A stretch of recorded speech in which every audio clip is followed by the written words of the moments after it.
Vladimir Putin is annexing Ukrainian territory and threatens nuclear retaliation against any attack on Russia.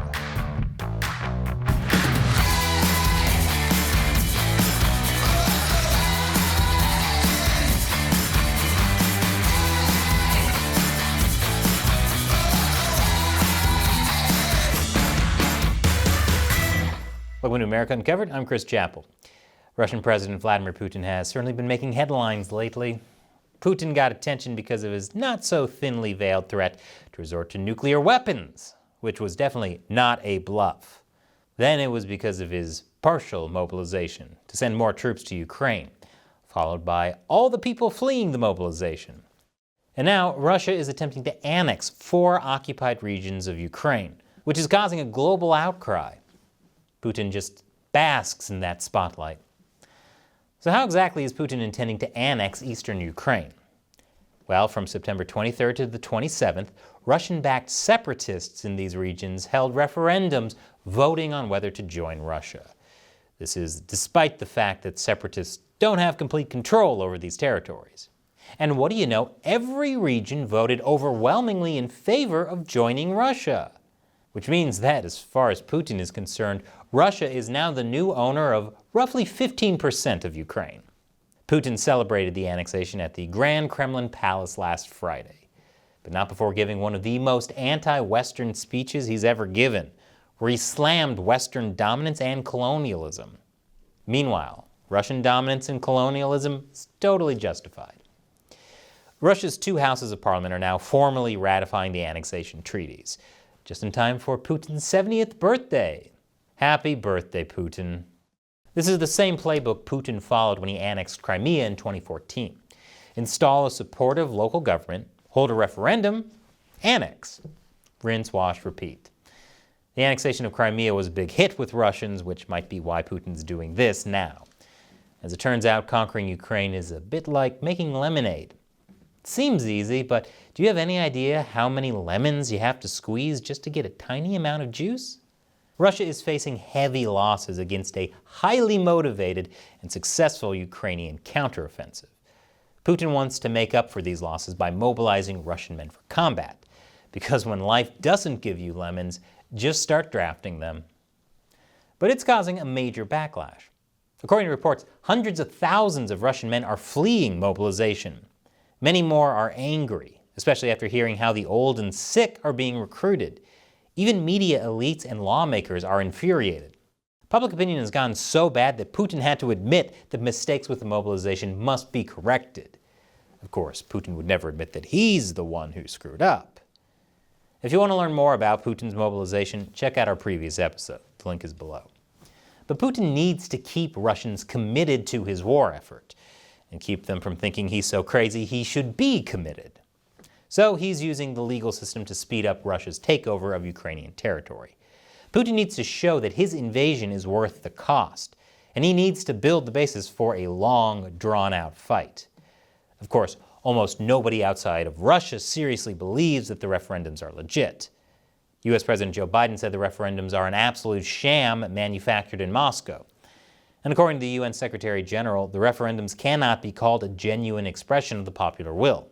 Perhaps unsurprisingly, Ukrainian President Volodymyr Zelensky agreed. Why on earth would they think this wasn't a genuine expression of the people? I'm sure it had nothing to do with the armed Russian soldiers accompanying ballot officials as they went door to door. This would be like a mugger robbing 40 people, then bragging about how he was able to successfully fund his Kickstarter. So the annexations might just be aimed at Russians to justify the war and improve public opinion. But there's another possible reason for them. I'll tell you what it is after the break. Welcome back. Putin is annexing Ukrainian territory through referendums at gunpoint. Putin may be trying to improve Russian popular opinion of the Ukraine war, but maybe, just maybe, he also wants to scare the West by raising the stakes. Earlier last month, Putin said Moscow will respond with all means at its disposal if Russia's territorial integrity is threatened. This includes nuclear threats. According to him, this is not a bluff. Unlike all the other times he made nuclear threats. Some people say we should take him at his word. Ukraine warns that the risk of a tactical nuclear strike is high. Many warn that Putin will treat these Ukrainian territories as though they're part of Russia, and would therefore mobilize small tactical nukes. Putin's just like that jilted lover that can't get over being rejected. Back off, NATO. That's my girl. But this nuclear threat isn't guaranteed. Putin and his men have alluded to nuclear threats multiple times and haven't carried them out. Russia also considers Crimea its own territory, yet its reaction to Ukrainian attacks there have been relatively tame. Which is telling because Putin obviously doesn't care about inflicting casualties on his own people. He'll squeeze as many drafted lemons as it takes. As far as we know, U.S. intelligence hasn't seen any evidence that Putin is moving tactical nukes or preparing for a nuclear strike. Even during Putin's speech, he didn't explicitly mention Russia's nuclear weapons, which is also telling because Putin mentions Russia's nuclear weapons more often than Kevin Smith mentions he wrote Clerks. We get it. That's the only thing you've got going for you. Although I did also like Dogma. That's not to say that Putin 100% won't launch tactical nukes. It's impossible to know for sure. After all, Putin's poker face is legendary. Your move, West. But the U.S. and its allies aren't being intimidated. In fact, they're increasing pressure on Russia. The EU is proposing fresh sanctions on Russia after its sham referendums. And Congress has introduced bills to oppose Russian annexation. This includes one that would cut off all economic and military assistance to countries that recognize Russian annexation in Ukraine. After all, according to Senator Lindsey Graham, we are dealing with Hurricane Putin. So step aside, Hurricane Ian. Hurricane Putin is potentially a Category World War III storm. As for the U.S. military, the Pentagon recently announced additional long-term aid for Ukraine. This includes more HIMARS rocket launchers, though it would take a few years to build and deliver. The sentiment is nice, but that's like telling someone being attacked by murder hornets, we'll get you some bug spray by 2025. Good luck. But it actually seems like Putin's allies are the ones who are being more intimidated by Putin's annexation sham, and not in the way that helps Russia. Israel, which has been keeping its distance from the Ukraine conflict because of security ties with Russia, says it won't recognize annexation votes. Even Russia's closest allies, China, India, Kazakhstan, and Serbia, have indicated that they will not recognize the results of the vote or any attempts at annexation. That's because recognizing the referendum votes would set precedents that could work against their own interests. According to one senior European official, these countries cannot stay aloof, cannot stay on the fence about a crucial principle of international law that could actually be used against them. That's especially a big problem for China. Now, China generally does try to get on Russia's good side and cast the whole Ukraine crisis as America's fault. But it doesn't see eye to eye with Russia's annexation of Ukraine. China doesn't want regions like Xinjiang, Tibet, or Hong Kong making demands for political autonomy. And they definitely don't want the rest of the world to recognize that Taiwan is a separate country, which it is. If China agrees that Russian-held territories can vote to separate from Ukraine, then that same logic could be used against China.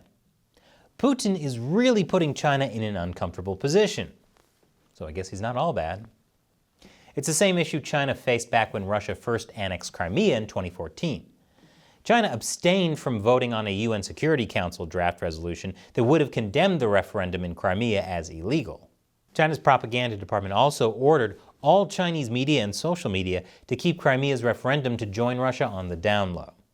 That's why China keeps saying that it respects sovereignty and territorial integrity for all countries, even though that's a lie.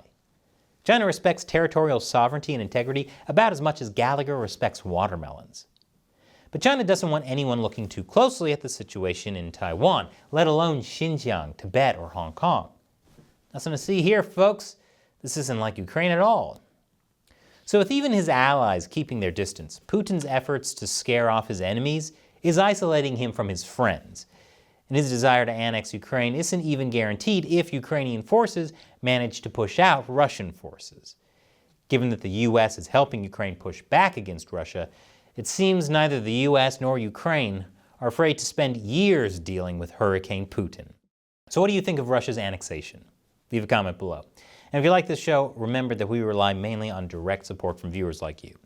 Please visit our new Locals community at americauncovered.locals.com. Become a supporter and help us keep making great episodes. Or contribute to us on Patreon at patreon.com/America Uncovered. All it takes is $1 an episode. Click the links below. Once again, I'm Chris Chappell. Thanks for watching America Uncovered.